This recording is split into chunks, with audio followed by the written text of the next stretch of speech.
अस्सलामु अलैकुम वरहमतुल्लाहि वबरकातुहू। बिस्मिल्लाहिर्रहमानिर्रहीम नहमदुहु व नुसल्ली अला रसूलिहिल करीम व अला आलिहि व अस्हाबिहि अजमाइन अम्मा बाद। मोहतरम भाइयों, बुजुर्गों, दोस्तों,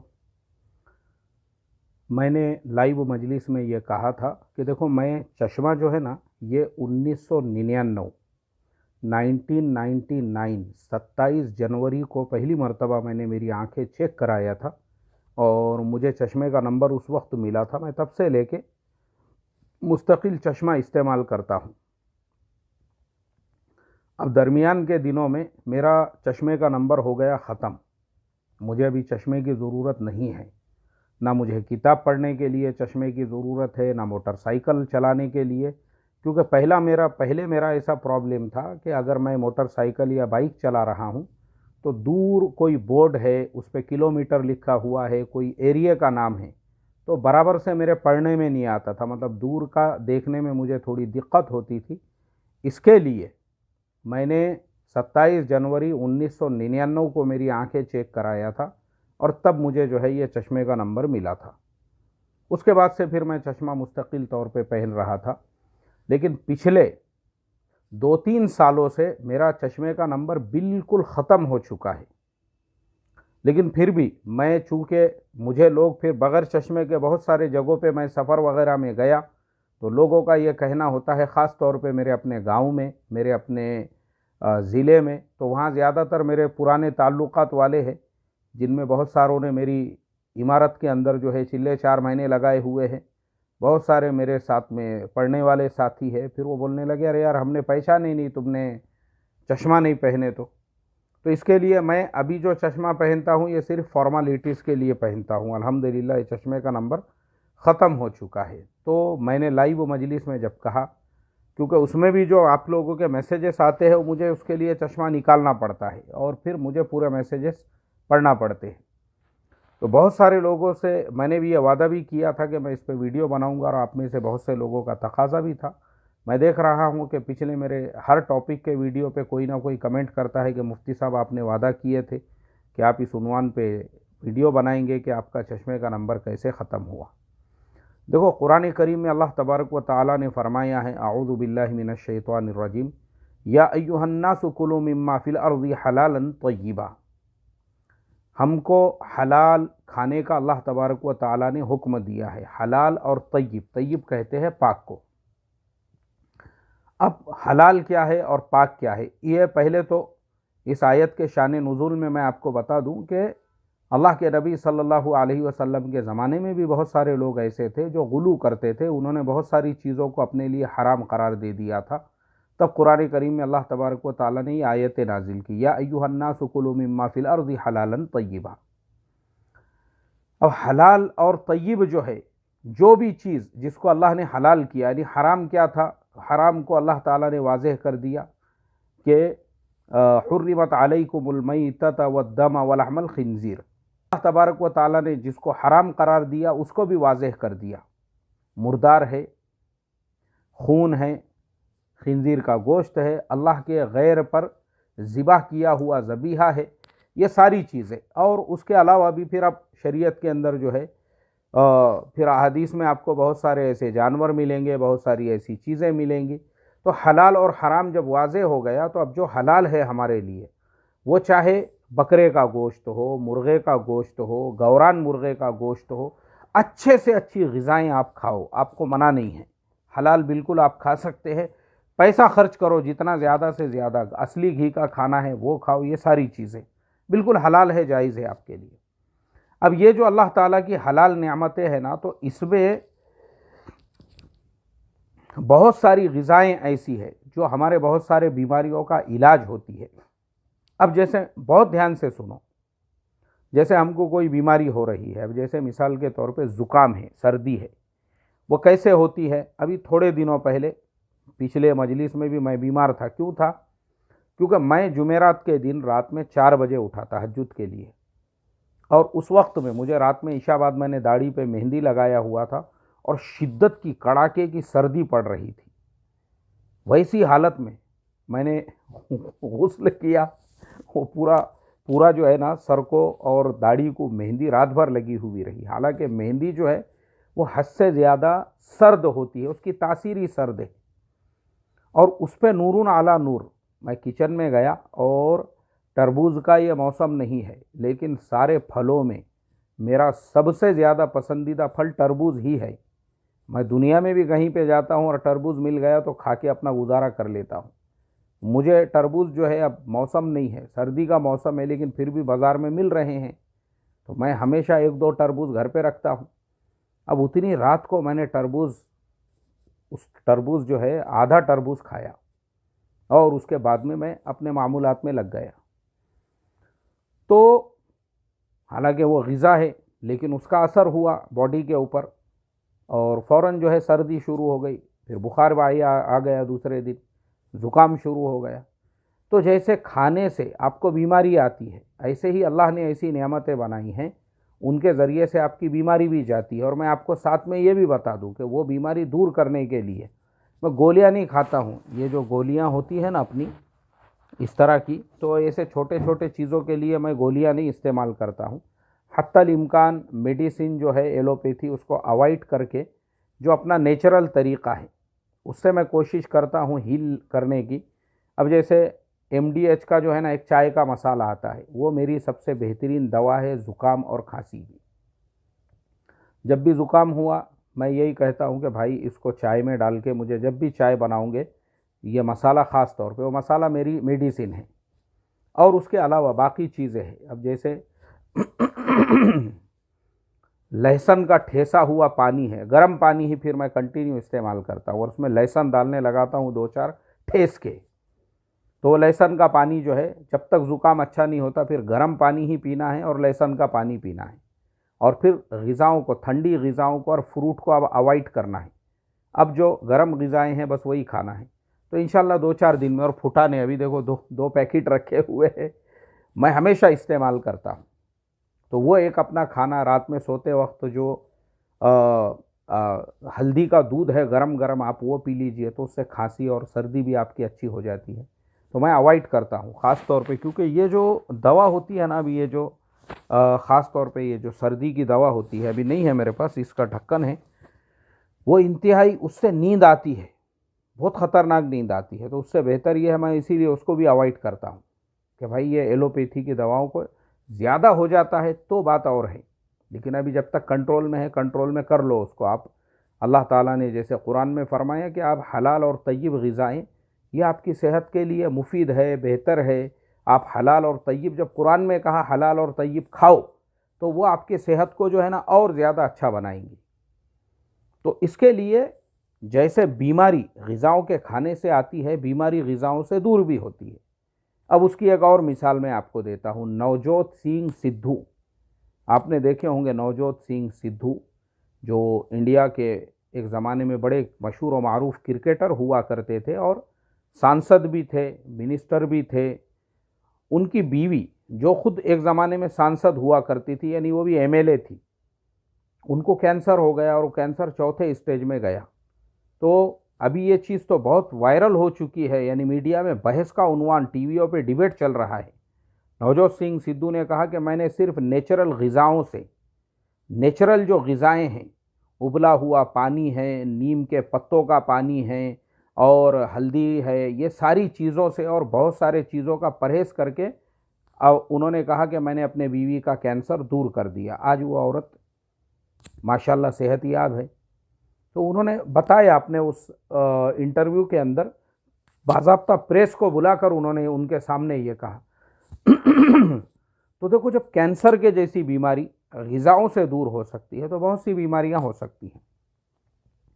अब हम आते हैं हमारे चश्मे वाले मुद्दे पर।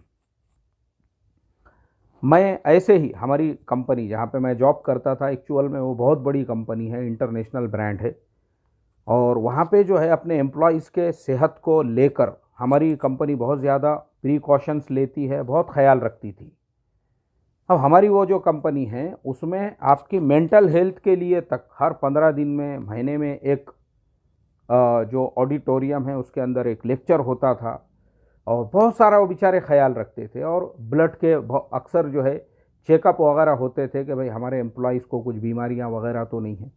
अब एक मर्तबा उन्होंने हमारा भी चेकअप वगैरह हुआ, और वो सारा चेकअप होने के बाद में उसकी जब रिपोर्टें आई तो जो डॉक्टर साहब थे उन्होंने कहा कि माशाल्लाह सारी चीज़ें आपकी कंट्रोल में है, काबू में है, लेकिन थोड़ा सा जो कोलेस्ट्रॉल है आपका वो मुझे बढ़ा हुआ फील हो रहा है।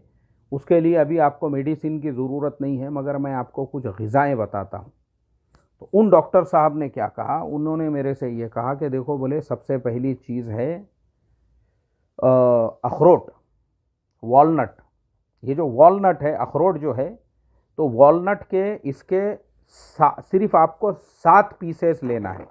यानी ये जो है, अब जैसे मिसाल के तौर पे ये आप देखेंगे तो ये एक एक पीस हो गया। ये ऐसे आपको 7 लेना है और रात में उसको पानी में भीगने के लिए डालना है, और सुबह में जो है आप उसको खा लीजिए और पानी फेंक दीजिए, वो पानी पीना नहीं है। एक दिन वॉलनट ले लिए, दूसरे दिन आपको लेना है बादाम, आलमंड्स।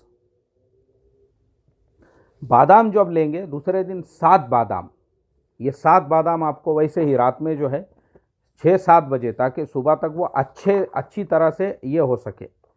अब ये बादाम जो है ये भी 7 पीस आपको पानी में भिगने के लिए डालना है, और सुबह सुबह जो है ये 7 बादामों को आपको छिलटा निकाल के खा लेना है और पानी उसका फेंक देना है। तीसरे दिन पिस्ताचो, जिसे हम लोग पिस्ता कहते हैं, पिस्ताचो, इसके भी आपको 7 पीस लेना है, ये भी 7 लेना है, और ये 7 जो है आपको रात में भिगने के लिए डालना है। आप ये 7 पीस भिगने के लिए डालोगे, सुबह में जो है इसको आपको 7 को खा लेना है, पानी फेंक देना है, पानी में, दूध में नहीं, ध्यान दो, पानी के अंदर डालना है। तो मैंने जो है ये शुरू कर दिया उसी दिन से। उन्होंने जिस दिन बोले मैंने उसी दिन ये तीनों चीज़ें लेकर आया घर पे और घर वालों को बताया। मैं बोला भाई देखो ऐसा ऐसा डॉक्टर साहब ने बोले, और कहा कि अभी तुमको दवा गोली वगैरह किसी चीज़ की ज़रूरत नहीं है, लेकिन ये 3 चीज़ों का आप इस्तेमाल करो, इससे आपका कोलेस्ट्रॉल कम हो जाएगा। अब मैंने जो है इस्तेमाल करना शुरू किया। अब वो इस्तेमाल करने से क्या हुआ कि मुझे आहिस्ता आहिस्ता अपने बॉडी में भी बहुत सारे चेंजेस फील होने लगे। अच्छा, एक चीज़ मैं और बता दूं, इसमें एक प्लस पॉइंट ये भी है कि मैं शुगर जो है, शुगर अपनी जो वाइट शुगर होती है, ये 2017 से, सितंबर 2017 से मैं बिल्कुल इस्तेमाल नहीं करता हूँ। मैं साउथ कोरिया गया था सबसे पहली मर्तबा, और मैंने देखा वहाँ लोग वाइट शुगर नहीं इस्तेमाल करते हैं, क्योंकि मैं वहाँ जितने भी दिन था तो मैं अपने स्टूडेंट्स और दोस्तों के साथ में जब वहाँ रहता था, उस ज़माने के अंदर वो लोग वहाँ पे ब्लैक कॉफ़ी मिलती है, उसको अमेरिकानो कहते हैं, वो लोग अमेरिकानो पीते थे। तो पहली मर्तबा जब उन्होंने मुझे ऑफ़र किए, मैंने कहा कि भाई साला दूध की अपने को चाय पीने की आदत है या दूध की कॉफ़ी, ये बिल्कुल एकदम खाली पानी में उबली हुई कॉफ़ी। अब मैंने उसका पहला जब सिप लिया ना तो वो एकदम कड़वी। तो मैंने उनसे कहा, मैं बोला यार इसमें शक्कर नहीं है क्या? तो उन्होंने कहा कि शुगर अगर आपको चाहिए तो आप अपने तौर पे डाल सकते हैं, लेकिन नॉर्मली यहाँ लोग शुगर इस्तेमाल नहीं करते। तो मैंने ट्राई किया वो पहली मर्तबा, तो माशाल्लाह मुझे आदत हो गई। उसके बाद फिर मैं इंडिया भी जब आया तो मैंने जो है शुगर को अवॉइड किया। कहीं आप शादी में चले गए, कहीं दावत में गए, कोई मिठाई वगैरह सामने आ गई, कोई हर्ज नहीं है उसमें, उतना मैं खा लेता हूँ, लेकिन ऐसा रेगुलर नहीं। मुझे ऐसे एक एक महीना हो जाता है बाज़ औक़ात जिसमें मैंने वाइट शुगर की कोई चीज़ नहीं खाया हुआ होता है, और अक्सर जो है 2-2, 3-3 महीने। और बाहर मुल्कों में जाता हूँ तो वहाँ तो बहुत आफ़ियत होती है कि वहाँ पे ये मसले ही नहीं होते। अब हमारे मुल्क में एक बहुत बड़ा मसला ये भी है, अभी मैं पिछले दिनों अपने वतन की तरफ मैं गया था, सफ़र था मेरा, और एक दिन में मैंने 16 चाय पीने पड़े वहाँ पे। और वहाँ मसले ऐसे रहते, आप किसी को ना बोल दो तो लोगों को लगता है यार ये बहुत घमंड में आ गए, अब नहीं ये बहुत पैसे वाले हो गए, अपने आप को ऐसा समझ रहे, ये बड़ा समझ रहे। ये हमारी इंडियन मेंटालिटी है। हालांकि हम किसी की तकलीफ़ को समझते नहीं हैं कि सामने वाले ने चाय छोड़ दिया हुआ है, वो नहीं पीता है चाय, मगर हमको मालूम नहीं है। एक जगह पे मैं बोला भाई अगर चाय पिलाना ही है आपको बग़ैर शक्कर की, तो भी उसमें शुगर थी। तो मैं बोला यार इसमें तो शक्कर है। नहीं ऐसा कैसा, पूरी बग़ैर शक्कर की कैसे पीते बोले चाय? ऐसा थोड़ी पीता बोले कोई, थोड़ी तो भी डालना पड़ती उसमें।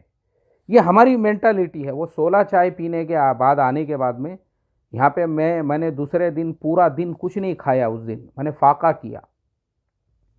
रात में जो है, रात में थोड़ा सा ओट्स उबला हुआ और फिर उसके अगले दिन मैंने खाना खाया, और चाय मैंने उसके 8 दिन बाद तक नहीं पिया। मैंने कहा मुझे वो पत्ती की मतलब इतनी उससे तकलीफ़ हो गई मुझे। मगर प्रॉब्लम है हमारा, हम लोग जो हमारी सेहत बिगड़ती है ना, उसके ज़िम्मेदार हम लोग खुद हैं। और इसके लिए फिर ये सब चीज़ों को अवॉइड करना पड़ता है। ये दावतों वगैरह आपने मजलिस में भी बाज़ औक़ात सुने होंगे, मैं ये बोलता हूँ कि भाई मैं कहीं सफ़र करता हूँ, मैं मेरे खाने का खुद इंतज़ाम करूँगा। उसका रीज़न यही होता है कि लोगों को ये नहीं पता होता है सामने वाला क्या परहेज़ करता है। हम उसको नखरे समझते हैं, हमको लगता है नहीं नहीं बहुत नखरे कर रही है, हालांकि उससे आपकी सेहत बिगड़ रही है। आपको दूसरे बाद में घर पे आने के बाद आप 15 दिन तक चाय नहीं पी रहे हो, आप 2-2 दिन फाके कर रहे हो उसके बाद, वो उनको नहीं पता होता है। तो ये बड़ी हमारे यहाँ पे जिहालत वाली बात मैं समझूंगा इसे। इसका हम लोग ख्याल नहीं करते, सेहत से हम लोग खिलवाड़ करते हैं अपनी खुद की। तो बाहर मुल्कों में जब मैं जाता हूँ ना, तो उसमें मुझे बड़ी आफियत महसूस होती है, क्योंकि वहाँ जो मैं खाना चाहूँ, और वहाँ कहीं दावत में भी गए, वहाँ कोई आपको ये नहीं बोलेगा लीजिए लीजिए ये तरी लीजिए, नल्ली लेकर आओ, डालो इनके सामने, डालो आप नल्ली डालो, झटक डालो उसको। वहाँ आपको कोई नहीं बोलेगा ऐसा।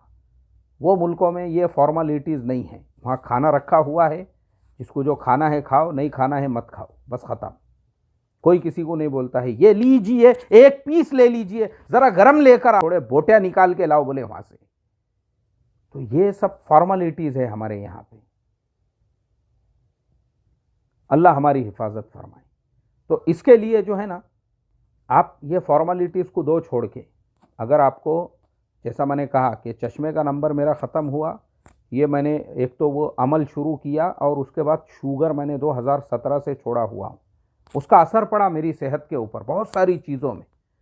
लोग बहुत सारे जो पूछते हैं ना, भाई आप इतना एक्टिव कैसे रहते हैं, और बहुत सारी मेरी जो एक्टिविटीज़ है, एक वक्त में कई काम करना है। आपकी शक्कर जो है ना, आप वाइट शुगर जब इस्तेमाल करते हो, वो आपको अंदर से खोखला करती रहती है। तो 2017 से मैंने शुगर छोड़ दिया था, उसका भी एक पॉजिटिव इम्पैक्ट मेरी सेहत के ऊपर पड़ा। और ये चीज़ें अभी तक मैं खा रहा हूँ, यानी तब से, वो डॉक्टर साहब ने जब से बोले थे तब से। तो मैंने खुद ऐसा फिर महसूस किया थोड़े दिनों के बाद में, कि मैं लैपटॉप पे काम कर रहा हूँ, तो मुझे लगा कि भाई चश्मे की ज़रूरत नहीं है, बगैर चश्मे के काम चल रहा है, बल्कि चश्मे से थोड़ा अंधक अंधक दिखने लगा। वो जो बोर्ड में जिसके लिए चश्मे का नंबर लिया था दूर से नज़र आने के लिए, तो वो चश्मे में मुझे अंधक नज़र आने लगा। फिर मैंने वो चश्मा निकाल के जब देखा दूर का बोर्ड, अब ज़्यादा वाइड क्लियर मुझे नज़र आने लगा। तो इस तरह से देखो, मैं ऐसा समझता हूँ, अल्लाह ताला वो डॉक्टर साहब को जज़ाए खैर दे, ये अल्लाह की नेमतें हैं। अखरोट 7 मरतबा रोज़ाना रात में भीगने को डालना है, और सुबह में खाना है, पानी फेंक देना है। दूसरे दिन बादाम, और तीसरे दिन जो है पिस्ता। ये 3 ही चीज़ है, इसके अलावा कुछ भी नहीं है। ये सब पानी से खाने की चीज़ है। और हफ्ते में एक आध मरतबा अगर आपको जो है, जो जिन लोगों को खून की कमी होती है, उनको भी मैं एक चीज़ बता देता हूँ। देखो ये ओरिजिनल अफ़गानी जो है अंजीर है, ओरिजिनल अफ़गानी अंजीर है। तो ओरिजिनल अफ़गानी अंजीर, अच्छा ये तीनों भी चीज़ों में भी मैं बता दूं आपको, इसके अंदर हल्के भी मिलेंगे आपको, बादाम सस्ते वाले भी मिलेंगे आपको, 350 रुपये के आधा किलो वाले भी मिलेंगे, और 450 रुपये के आधा किलो वाले, और 550 वाले भी मिलेंगे। जितने महंगे वाले लेंगे उतने आपके लिए बेहतर रहेंगे। ऐसे ही अखरोट की गिरी के अंदर भी अलग अलग क्वालिटीज़ आती है। जो अच्छे क्वालिटी का आप लेंगे, पिस्ता में भी सेम टू सेम वैसा ही है। जो आपके भरोसेमंद ड्राई फ्रूट वाला है, उसकी दुकान पे जाके आप अच्छे क्वालिटी का लो, अपनी सेहत का ख्याल रखो। और ये फजूल खर्ची नहीं है, इससे ज़्यादा का गुटखा खा रहे हैं लोग, तो इंशाल्लाह आपकी सेहत में परिवर्तन आएगा। और इसमें अच्छा तीसरी चीज़ ये है, इसमें शुगर वगैरह का कुछ मसला नहीं है कि शुगर वाला खा सकता है नहीं खा सकता है, बीपी वाला कुछ नहीं, क्योंकि ये पानी के साथ खाना है, और तीनों भी जो है ये शुगर लेस आइटम है, मतलब इनका शुगर से कोई ताल्लुक़ नहीं है। तो आसानी के साथ हर आदमी इसको इस्तेमाल करता है। और अखरोट के तो बहुत फ़ायदे हैं। इसमें सबसे बड़ा फ़ायदा तो ये है कि कोलेस्ट्रॉल के लिए मुझे डॉक्टर साहब ने सजेस्ट किए थे, कोलेस्ट्रॉल का तो फ़ायदा हुआ ही हुआ। उसके अलावा अल्हम्दुलिल्लाह अल्लाह का करोड़ों दर्जे शुक्र है कि आँखों के चश्मे का नंबर भी ख़त्म हो गया। तो इसलिए देखो, अल्लाह की हलाल और तय्यब ग़िज़ाओं को खाओ और बीमारियों को भगाओ। और भी मुझे मौका मिलता है तो और भी बहुत सारी बीमारियां हैं, उसके आप फलों से और इसी तरह से जो है ड्राई फ्रूट्स वगैरह से कैसे इलाज कर सकते हैं, वो भी हम आपको बताएंगे इंशाअल्लाह। अस्सलामु अलैकुम व रहमतुल्लाहि व बरकातहू।